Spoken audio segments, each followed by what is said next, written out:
Sinasabi ko na naman at Duterte nga na naman babagsak to.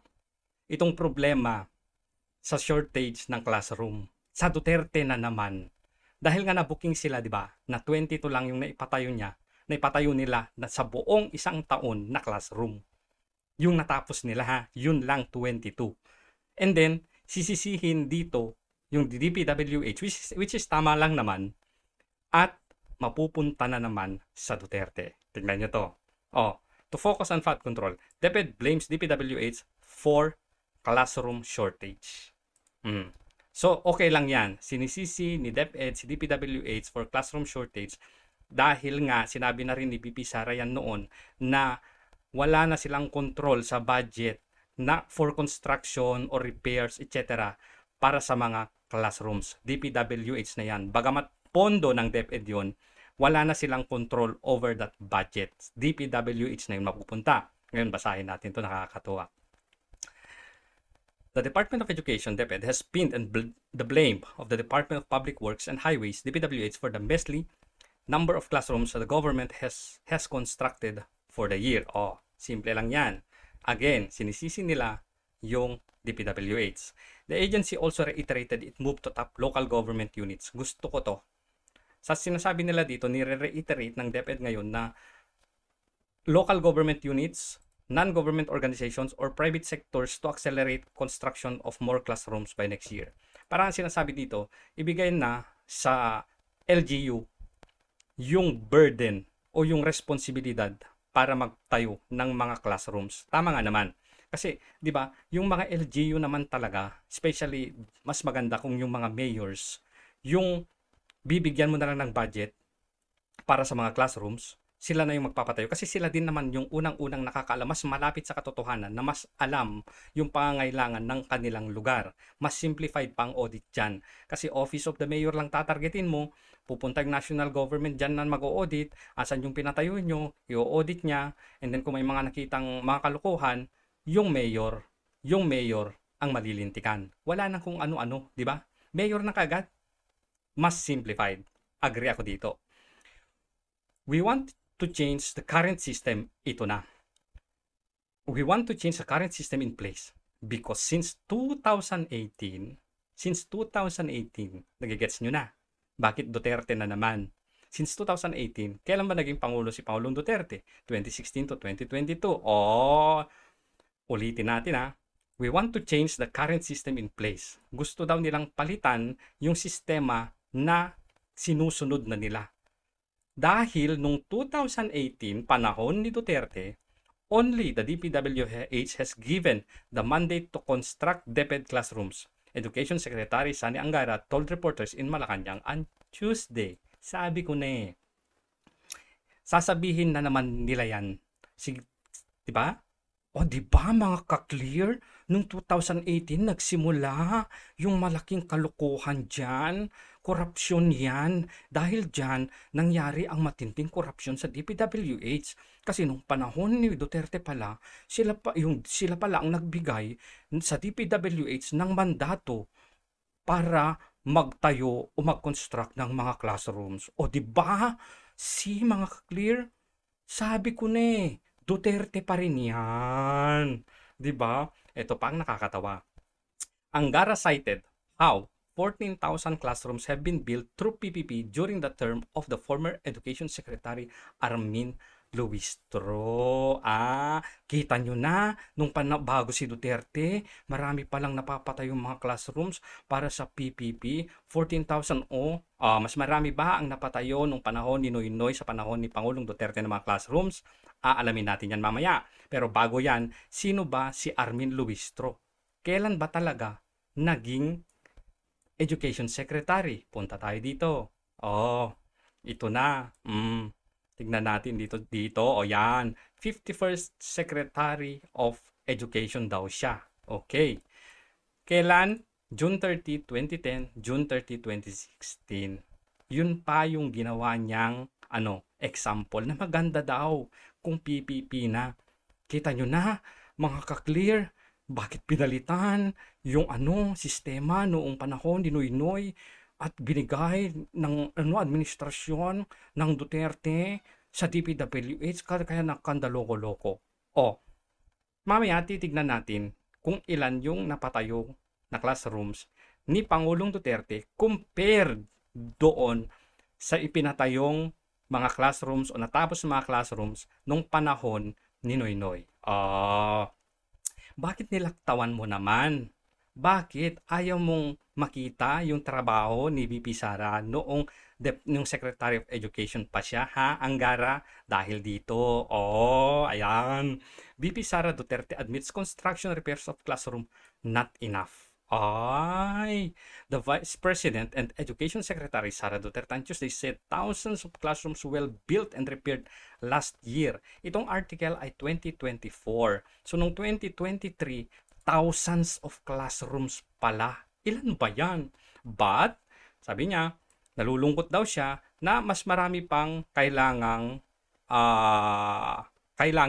para ma-address yung dekada-dekada ng problema sa kakulangan ng school facilities. Ang galing kang mag-translate. In her presentation of the second basic education report, Duterte noted that a total of 3,637 new classrooms were constructed last year. Nung 2023 pala, nung panahon na siya ay Deputy Secretary, meron ng 3,637 lang naman na classroom. Compared naman ngayong taon na 22 lang. My God. Ano pa? 6,203 were various stages of construction. May 6,203 pa pala na mga under constructions at 811 were under procurement. Nagtrabaho ang Vice President bilang Secretary of Education. By the end of the first semester of 2024, we hope to complete constructions at least 4,000 classrooms, she said. The DepEd chief said, repairs of, ang dami pang na repairs, blah blah blah. Ayan, wag na nating anuhin yan, ha. Ngayon, 2023 to. 'Di ba? Alam ni Vice President Sara ang nangyayari. Kaya nga binulgar niya sa video na ito. Balikan natin to, pakinggan. Medyo mahaba ito, kaya pagpasensyahan mo. Ang halimbawa ko dito, sa DepEd muna tayo. Sa Department of Education, noong taong 2023. 2023, the same yung year na ito, ha. 2023 na nakapag-construct siya ng 3,637 new classrooms. Merong 5 billion na inapprove para sa classroom construction. Ito, 5 billion sa NEP. Ito yung President's budget. Tignan nyo ang ginawa ni Saldico. Nagulat ako kasi merong mga lumapit na miyembro ng House na humihingi. Hinihingi nila yung 5 billion, parte ng 5 billion na budget. May corruption na talaga, pero hindi siya pumayag. Wala kasi akong experience sa ganyan. At saka ang pagkakaintindi ko, pag inapprove na yan ng Office of the President, ibibigay na yan, pagdediretso na yon sa approval at trabaho ng Department of Education sa construction ng mga classroom. Nagulat ako, may humingi. Magkano ba ang amin dyan? Magkano ba ang amin dyan? So sinabi ko, hindi pwede ito. Kaya pinag-initan siya ng chair ng appropriation na si Saldico. Maalala nyo yung shiminet-shiminet. Kaya naman pala. Kasi, ang mangyayari nito, hindi magagawa ng Department of Education ang trabaho namin na mag-construct ng classroom ayon sa classroom backlog at sa prioritization base sa backlog at sa classroom construction. So, sinabihan ko yung isang congressman, sabihan ninyo si Martin Romualdez na hindi pwede chap-chapin ang classroom construction na 5 billion. Sabihan nyo si Martin Romualdez. So, alam niya yung pagchachap-chap ng mga budget. Kaya kung makikita ninyo sa budget proposal na approved ng Office of the President, 5 billion yon. 5.9, almost 6 billion. Pero nung lumabas yung GAA o yung budget approved noong 2023, naging 15 billion siya. May na-insert na 15.6 billion na. Almost 10 billion yung na-insert na. Kasi nga, ayaw ni Vice President na paghati-hatian yung 5.9 billion.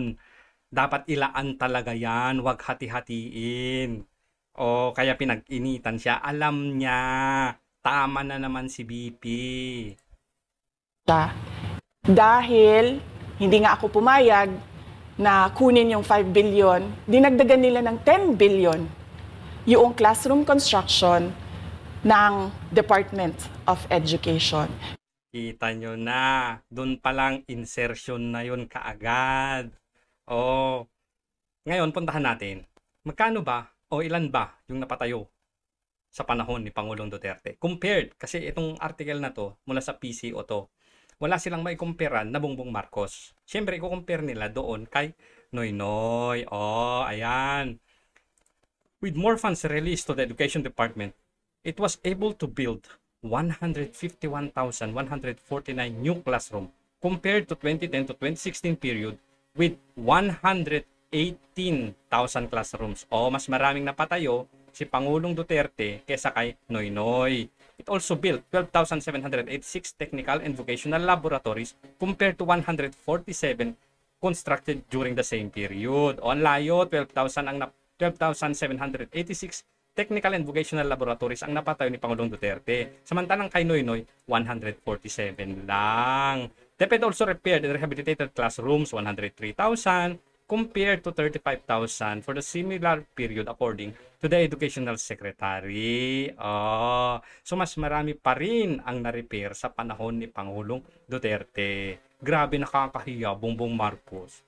22 sa buong isang taon. Grabe. Tapos magsasabi pa si Claire Castro, walang korupsyon. Ngek-ngek mo.